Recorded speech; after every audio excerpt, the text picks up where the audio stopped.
കോയമ്പത്തൂരിൽ വയോധികനെ കാട്ടാന ചവിട്ടിക്കൊന്നു. 69-കാരനായ കെ നടരാജനാണ് മരിച്ചത്. രാവിലെ നടക്കാനിറങ്ങിയപ്പോഴായിരുന്നു ആക്രമണം. വിവരങ്ങളുമായി ചേരുന്നത് ചെന്നൈയിൽ നിന്ന് മുഹമ്മദ് റഹീസാണ്. Rahees, very good evening.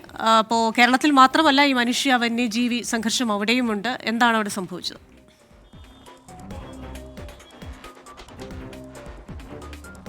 Very good evening all of U.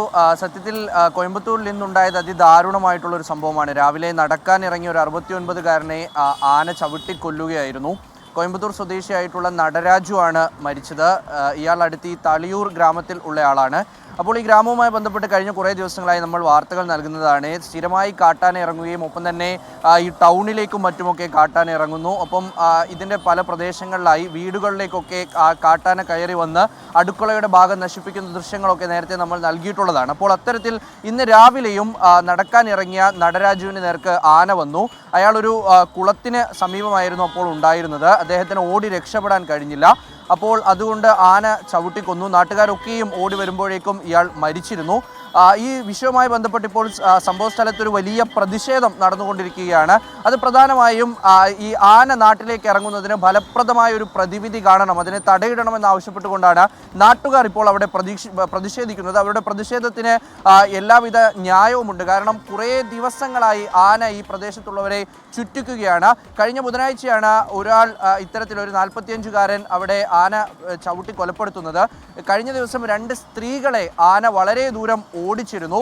അവർക്കും പരിക്ക് പറ്റിയിട്ടുണ്ട്. അപ്പോൾ കഴിഞ്ഞ ഒരു മാസമായി ഏതാണ്ട് 8-9 കേസുകളാണ് ഇത്തരത്തിൽ റിപ്പോർട്ട് ചെയ്തിട്ടുള്ളത്. ഫലപ്രദമായ ഇടപെടൽ ഇതുവരെയും ഫോറസ്റ്റ് അധികൃതരിൽ നിന്നും ഉണ്ടാകുന്നില്ല. ഒപ്പം തന്നെ പോലീസിൻ്റെ മതിയായ സുരക്ഷ ഇവർക്ക് നൽകുന്നില്ല എന്നൊക്കെയുള്ളൊരു ആശങ്ക ഇവർ പങ്കുവെക്കുന്നുണ്ട്. സ്ഥലം MLA അടക്കം ഇവിടെ എത്തിയിട്ടും പ്രതിഷേധക്കാർ പിരിഞ്ഞു പോകാൻ തയ്യാറായിട്ടില്ല.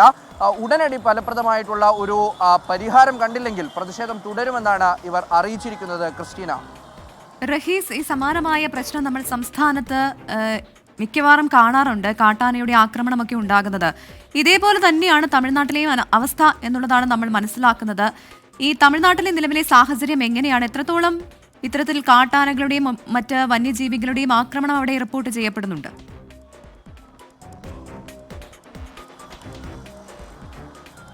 തീർച്ചയായിട്ടും. കാരണം തമിഴ്നാടിൻ്റെ പല മേഖലകളിലും ഇത്തരത്തിൽ ഈ വന്യജീവികളോട് അടുത്ത് അല്ലെങ്കിൽ കാടിനടുത്തൊക്കെ താമസിക്കുന്ന ഒരു വലിയ മേഖലയുള്ള സ്ഥലമാണ് തമിഴ്നാട്. അപ്പോൾ അവിടെയൊക്കെയും ഇത്തരത്തിൽ വന്യജീവികളൊക്കെ ഇറങ്ങാറുണ്ട്. എല്ലാ ദിവസവും ഏതെങ്കിലും തരത്തിലൊരു വന്യജീവി ആക്രമണം റിപ്പോർട്ട് ചെയ്യാറുണ്ട്.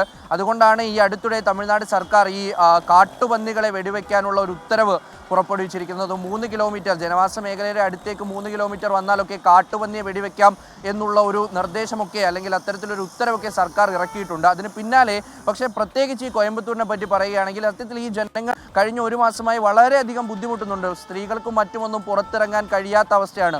ഓടി രക്ഷപ്പെടാൻ പറ്റാത്തവരുണ്ട് എങ്കിൽ ആനയുടെ മുന്നിൽപ്പെട്ടാൽ ഒരു വഴിയുമില്ല എന്നുള്ള അവസ്ഥയാണ്. അതിനെ രാവെന്നോ പകലെന്നോ ഒന്നുമില്ല. രാത്രി ആന ഇറങ്ങി കൃഷിയിടങ്ങൾ നശിപ്പിക്കുന്നത് പതിവായ ഒരു സംഭവമാണ്. അതിനുശേഷം ഇപ്പോൾ രാവിലെയും ഉച്ചയ്ക്കുമൊക്കെ കാട്ടാന ഇറങ്ങുന്നു. നേരത്തെ കാടിനോട് ചേർന്നുള്ള പ്രദേശങ്ങളിൽ ഇറങ്ങിക്കൊണ്ടിരുന്ന ആനയൊക്കെ ഇപ്പോൾ നാട്ടിലും വീട്ടിലും വീടിന്റെ അടുക്കളയിലും ഒക്കെ കയറുന്ന നിലയിലേക്ക് എത്തിയിട്ടുണ്ട്. അപ്പോൾ അത്തരത്തിൽ വളരെ ഗൗരവമായിട്ടുള്ള അധികാരികൾ ഇടപെടേണ്ട ഒരു വിഷയമാണ്. തീർച്ചയായിട്ടും അത് കഴിഞ്ഞ ദിവസം കണ്ടതാണ്. വീടിന്റെ അടുക്കള വരെയൊക്കെ ആന എത്തുന്നത് ആ ദൃശ്യങ്ങൾ സഹിതം 24 നൽകിയതുമാണ്. അപ്പോൾ കാട്ടാന ശല്യം അല്ലെങ്കിൽ വന്യമൃഗശല്യം അത് സംസ്ഥാനത്ത് മാത്രമുള്ള ഒന്നല്ല. മറ്റ് സംസ്ഥാനങ്ങളിലും സമാനമായ രീതിയിലുള്ള പ്രതിസന്ധി പ്രശ്നങ്ങൾ വനത്തോട് ചേർന്ന് കിടക്കുന്ന മേഖലയിൽ താമസിക്കുന്നവർ നേരിടുന്നുണ്ട് എന്നുള്ളതാണ്.